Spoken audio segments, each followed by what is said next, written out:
Hello प्यारे बच्चों, कैसे हैं आप लोग? आई होप बहुत अच्छे होंगे और क्लासेस को एंजॉय कर रहे होंगे। हम लोग डेली बहुत ही शानदार प्रश्नों को सॉल्व कर रहे हैं और आप लोगों का एनवायरनमेंट लगभग लगभग पूरा होने वाला है और हम लोग मॉडर्न हिस्ट्री को भी जल्दी ही समाप्त कर लेंगे। इसके बाद आप लोगों का इकोनॉमी और आर्ट एंड कल्चर की क्लासेस चलेंगी जो कि आपकी बहुत ही महत्वपूर्ण होंगी सभी एग्ज़ाम के लिए। तो चलिए शुरुआत करते हैं आज की क्लास की। आज का आपका पहला प्रश्न है, फसल आबलिक जैव मात्रा के अवशेषों के दहन के कारण वायुमंडल में निम्न में से कौन सी गैसें निर्मुक्त होती हैं? आपको बताना है अगर आप फसलों के अवशेष को जलाते हैं तो उसमें से कौन कौन से ऐसे गैसें निकलेंगी जो आपके वायुमंडल में उपस्थित होती हैं। आपके सामने है पहला ऑप्शन कार्बन मोनोऑक्साइड, दूसरा है मीथेन, तीसरा है ओजोन, चौथा है सल्फर डाइऑक्साइड और पांचवा है कि सभी। अब दीजिएगा जवाब कि कौन सी गैस है जो निकलती है फसलों के अवशेषों के दहन से। आईएएस का प्रश्न है बच्चा लोग, आपको इसका उत्तर देना है। शानदार प्रश्न है और बिल्कुल कॉमन सेंस का है। मेरे बच्चों को तो नहीं समस्या होनी चाहिए बिकॉज मैंने बहुत अच्छे से सारी चीज़ें पढ़ाई थी कि आपके जो फसल अवशेष होते हैं अगर आप उनका दहन करेंगे तो आप सभी को पता है फसलों के अवशेष के सड़ने गलने टूटने फूटने या दहन से आपका मीथेन भी निकलता है। आपके ऐसे फसलों के अवशेष के जलाने से कार्बन डाइऑक्साइड और नाइट्रोजन की ऑक्साइड सल्फर के ऑक्साइड भी निकलते हैं और अगर ईंधन का अपूर्ण दहन हो तो आपका कार्बन मोनोऑक्साइड भी निकलता है, यानी कि आपके सभी हो जाएंगे। ऑप्शन नंबर आपका 5, ये सारे की सारी गैसें फसलों के अवशेषों के दहन से वायुमंडल में निर्मुक्त होती हैं। अगला क्वेश्चन, उत्तर प्रदेश की निम्नलिखित नदियों में से कौन सी पर्यावरण प्रदूषण के कारण जैविक आपदा घोषित हो गई है? ये लेटेस्ट यूपी पीसीएस में आया हुआ प्रश्न है कि आपकी यूपी की कौन सी नदी है जो जैविक आपदा घोषित कर दी गई है प्रदूषण की वजह से। पहला कह रहा है यमुना, दूसरा कह रहा है गोमती, तीसरा कह रहा है तमसा और चौथा कह रहा है सई। बताएंगे भाई, चलो कौन सा है इसमें से? पीसीएस का आया हुआ क्वेश्चन है तो निश्चित ही आगे भी एग्ज़ाम में आता रहेगा। यूपी की आपकी जो यमुना नदी है ये बहुत ज़्यादा पोल्यूटेड हो चुकी है और इसीलिए इनको जैविक नदी की संज्ञा दी जाने लगी, अब ये मृत प्राय होने लगी हैं। अगला देखिए, निम्नलिखित में से कौन सा द्वितीयक प्रदूषक है? और ये भी मेरे सभी बच्चों को पता होगा, जो नेचुरली पाए जाते हैं अपने वास्तविक अपने प्राथमिक रूप में वो प्राथमिक होते हैं और जो स्वरूप बदलने शुरू कर देते हैं और स्वरूप बदल के कोई और रूप ले लेते हैं तो हम उन्हें द्वितीयक कहते हैं और उससे जब कोई तीसरा रूप ले लेते हैं तो हम उसे तृतीयक कहते हैं। तो इसमें से कौन सा है जो आपका द्वितीयक प्रदूषक है? पहला कह रहा है स्मॉग, दूसरा कह रहा है कार्बन डाइऑक्साइड, तीसरा कह रहा है कार्बन मोनोऑक्साइड और चौथा कह रहा है फ्लाई ऐश। इसमें से कौन है जो द्वितीयक प्रदूषक है? और आप लोगों को बहुत अच्छे से मैंने पढ़ाया है कौन कौन सी है जो द्वितीयक है, कौन सा है जो प्राथमिक है, कौन सा है जो तृतीयक है। इसको आसानी से यही समझ लीजिए, जो अपने प्राथमिक रूप में पाए जाते हैं वो प्राथमिक, जो उसका रूप बदल के सेकंड रूप ले ले वो द्वितीयक और जो तीसरा रूप ले ले वो तृतीयक। और इसमें आपका जो स्मॉग है ये आपका द्वितीयक रूप है क्योंकि इससे धुंध और कोहरे का निर्माण होता है। इसमें धुंध और कोहरा और अन्य गैसें जो है मिल करके स्मॉग का निर्माण करती हैं। कार्बन डाइऑक्साइड ये प्राथमिक रूप है, ये जब बदलेगा ट्राई या अन्य किसी रूप में तो हो जाएगा आपका मोनो भी प्राथमिक है, ये भी बदल के अगर कोई और रूप लेता है तो होगा फ्लाई ऐश, यानी कि राख भी आपका प्राथमिक है। अगर ये क्रिया करके कुछ और बनाता है तो वो द्वितीयक या तृतीयक में आएगा, लेकिन यहाँ पे आपका स्मॉग द्वितीयक प्रदूषण का उदाहरण है। अगला देखिए, निम्नलिखित ऊर्जा स्रोतों में से कौन पर्यावरण प्रदूषण उत्पन्न नहीं करता है? इसमें से कौन सा है जो पर्यावरण प्रदूषण उत्पन्न नहीं करेगा? और ये तो मेरे सभी बच्चों को पता है कौन सा है जो बिल्कुल भी पर्यावरण प्रदूषण नहीं उत्पन्न करता है। नाभिकीय ऊर्जा, सौर ऊर्जा, पेट्रोलियम ऊर्जा या कोयला ऊर्जा। तो निश्चित ही बच्चा लोग आप लोगों के लिए तो वेरी वेरी इजी, लेकिन सब आयोग का पूछा हुआ है। सौर ऊर्जा जिसे हम नवीकरणीय ऊर्जा का सबसे महत्वपूर्ण स्रोत भारत के लिए मानते हैं, ये आपका प्रदूषण युक्त नहीं है। इसका सही तरीके से यूज किया जाए तो सबसे सस्ता, सबसे आसान और सबसे स्वच्छ ईंधन माना जाता है। नाभिकीय ऊर्जा में आप सभी को पता है यूरेनियम, प्लूटोनियम ऐसे बहुत सारे हम एक्टिव पदार्थों का उपयोग करते हैं और ये रेडियो एक्टिव पदार्थ अगर पानी में या अन्य कहीं भी आएंगे संपर्क में तो ये समस्या उत्पन्न कर सकते हैं। और पेट्रोलियम तो आप सभी को पता है, जीवाश्म ईंधनों में कोयला, पेट्रोलियम ये आपके बहुत ही ज़्यादा पॉल्यूटेड होते हैं और इनसे बहुत सारी समस्याएं उत्पन्न हो रही हैं। इसीलिए अब हम लोग नवीकरणीय संसाधनों की तरफ बढ़ रहे हैं। अगला देखिए कह रहा है, ये आपके लिए न्यू टेक्निक होगा, ध्यान दीजिएगा। इंसिनरेटर्स का प्रयोग निम्नलिखित में से किसके लिए किया जाता है? इंसिनरेटर्स का प्रयोग किसके लिए किया जाता है? पहला कह रहा है कूड़ा कचरा को जलाने के लिए, दूसरा कह रहा है कूड़ा कचरा को इनमें रखने के लिए, तीसरा कह रहा है हरे पेड़ों को काटने के लिए और चौथा कह रहा है खाद बनाने के लिए।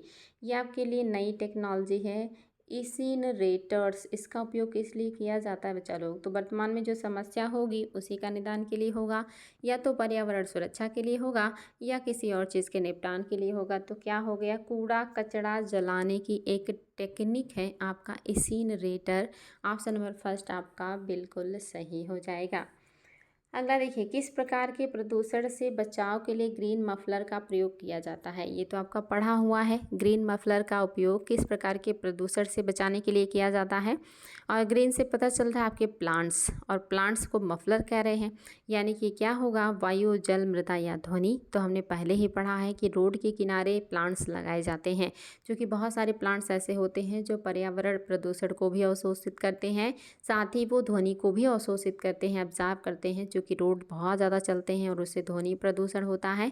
तो आपके कुछ प्लांट्स ऐसे हैं जो ध्वनि को भी ऑब्जर्व कर लेते हैं और इन प्लांट्स को हम क्या कहते हैं? ग्रीन मफलर, जो कि ध्वनि को कंट्रोल करते हैं, ध्वनि प्रदूषण को रोकते हैं।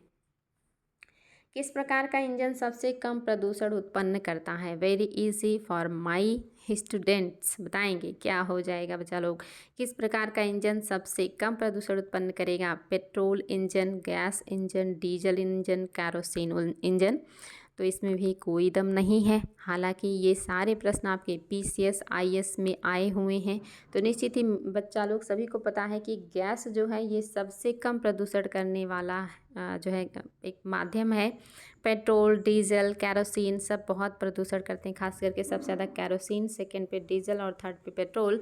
आपका गैस इनमें सबसे कम प्रदूषण उत्पन्न करेगा। जैसे सीएनजी आप देखते होंगे, सीएनजी से आजकल गाड़ियाँ चल रही हैं। अगला देखिए, निम्नलिखित में से किसके संदर्भ में ताप अपघटन और प्लाज्मा गैसीकरण शब्दों का उल्लेख किया जाता है? ध्यान से सुनिएगा। निम्नलिखित में से किसके संदर्भ में ताप अपघटन और प्लाज्मा गैसीकरण शब्दों का उल्लेख किया गया है? दुर्लभ भू तत्वों का निष्कर्षण के लिए, दूसरा कह रहा है प्राकृतिक गैस निष्कर्षण की प्रौद्योगिकी के लिए, तीसरा कह रहा है हाइड्रोजन ईंधन आधारित ऑटोमोबाइल के लिए, और आपका चौथा कह रहा है अपशिष्ट के प्रौद्योगिकी की अपशिष्ट से ऊर्जा प्रौद्योगिकी के लिए। आपको बताना है कि किसके लिए उपयोग किया जाता है, ये किससे जुड़ा हुआ है।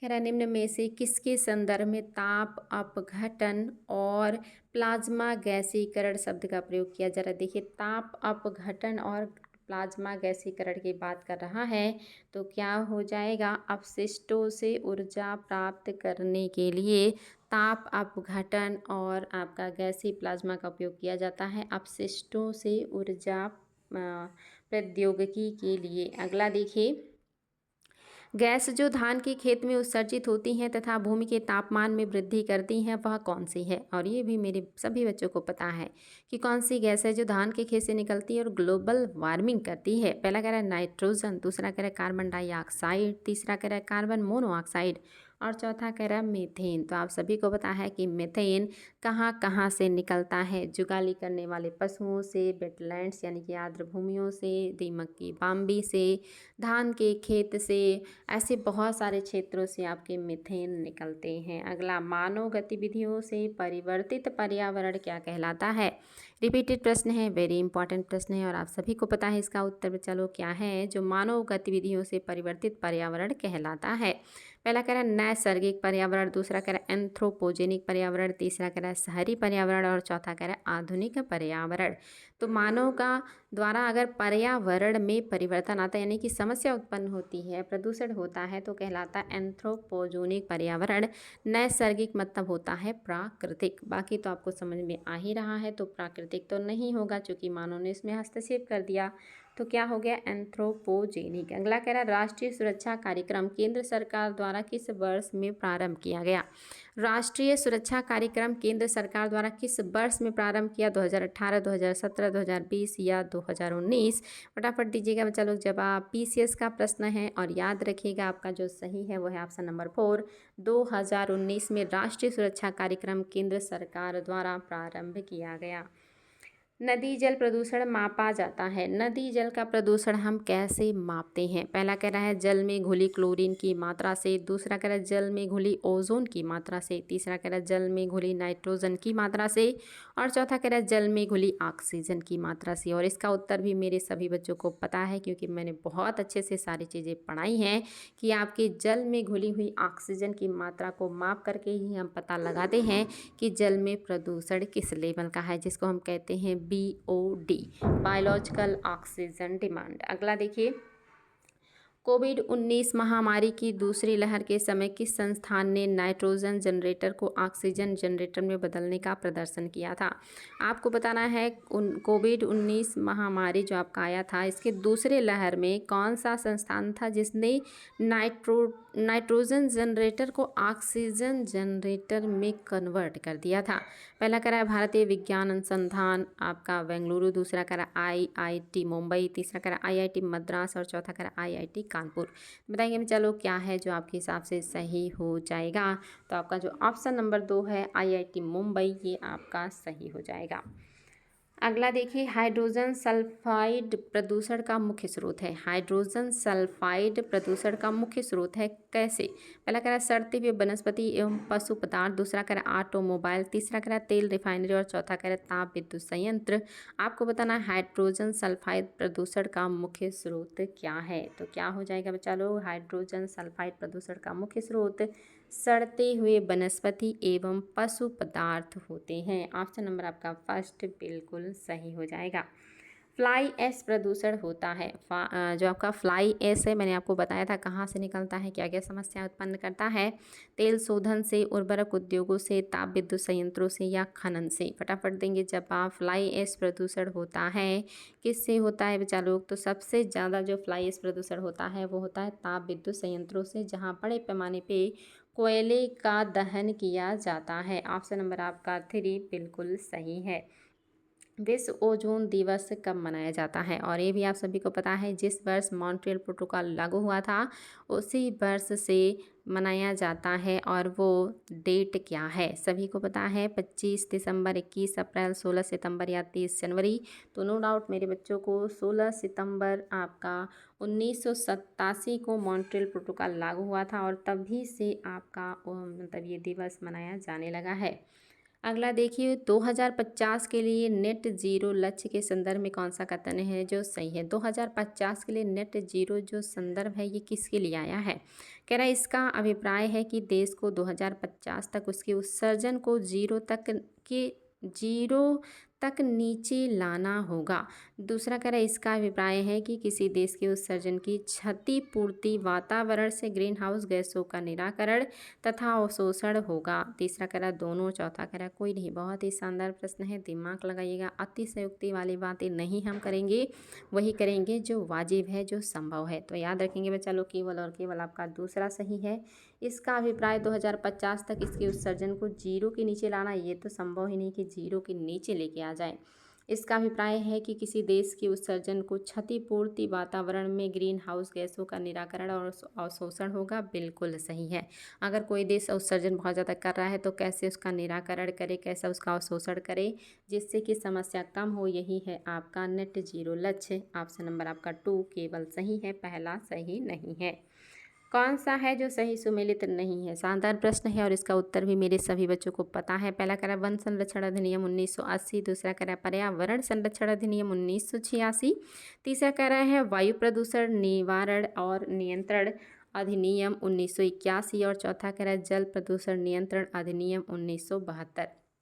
बताएंगे बच्चा लोग कौन सा है जो सुमेलित नहीं है, और आप सभी को पता है कि कौन सा है जो सुमेलित नहीं है। पहला तो बिल्कुल सही है, दूसरा भी सही है, तीसरा भी सही है, चौथा सही नहीं है, क्योंकि ये 1974 की घटना है। बाकी सही है वन संरक्षण अधिनियम 1980, पर्यावरण संरक्षण अधिनियम 1986, वायु प्रदूषण निवारण एवं नियंत्रण 1981, जल प्रदूषण नियंत्रण अधिनियम 1974 में आया था।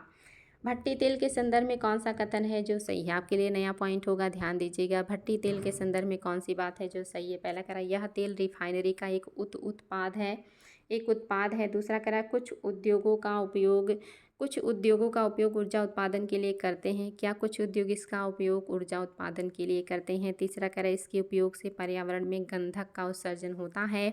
और चौथा कह रहा है सभी बातें सही हैं। आपको बताना है कि आपका भट्टी तेल के बारे में कौन सी बात है जो सही है। तो याद रखेंगे बच्चा लोग, सारी बातें सही हैं। ये रिफाइनरी का उत्पाद है, इसका उपयोग कुछ उद्योग ऊर्जा के रूप में करते हैं, और इससे पर्यावरण में सल्फर गंधक का उत्पादन होता है या गंधक उत्सर्जित होता है, एनवायरनमेंट में गंधक आता है। तो सारी बातें बिल्कुल सही हैं। आपका आज का बढ़िया और शानदार प्रश्न और आईएएस का है, न्यूरोडीजनरेटिव समस्याओं के लिए उत्तरदायी माने जाने वाले मैग्नेटाइट पर्यावरण प्रदूषण के रूप में निम्नलिखित में से किससे उत्पन्न होते हैं? आपको बताना है न्यूरोडीजनरेटिव समस्याओं के लिए उत्तरदायी माने जाने वाले मैग्नेटाइट पर्यावरण प्रदूषण के रूप में किससे इनका उत्पादन होता है। पहला कह रहा है मोटर गाड़ियों के ब्रेक से, दूसरा कह रहा है मोटर गाड़ियों के इंजन से, तीसरा कह रहा है घरों में प्रयोग होने वाले माइक्रोवेव स्टोव से, और चौथा कह रहा है बिजली संयंत्र से, और पांचवा कह रहा है टेलीफोन लाइन से, और छठा कह रहा है सभी से। बताएंगे बच्चा लोग न्यूरो डीजनरेटिव समस्याओं के लिए उत्तरदायी माने जाने वाले मैग्नेटाइट पर्यावरण प्रदूषण का संबंध किससे है? तो ये सभी हो जाएंगे। इन सब से मैग्नेटाइट पर्यावरण प्रदूषण होता है। मोटर गाड़ियों के ब्रेक से भी, मोटर गाड़ियों के इंजन से भी, घरों में प्रयोग होने वाले माइक्रोवेव स्टोव से भी, बिजली संयंत्र से भी, और टेलीफोन लाइन से भी। ये सारे जिम्मेदार हैं मैग्नेटाइट पर्यावरण प्रदूषण के रूप में। तो बच्चा लोग आज के लिए इतना ही। उम्मीद है प्रश्न अच्छे लगे होंगे, पढ़ा हुआ रिविजन हुआ होगा, और कुछ नई बातें भी सीखने को मिली होंगी, और अब आप लोगों को पर्यावरण पे अच्छा कमांड हो रहा होगा। तो इतना ही, फिर मिलेंगे हम लोग ऐसे ही शानदार प्रश्नों के साथ। Thank you so much.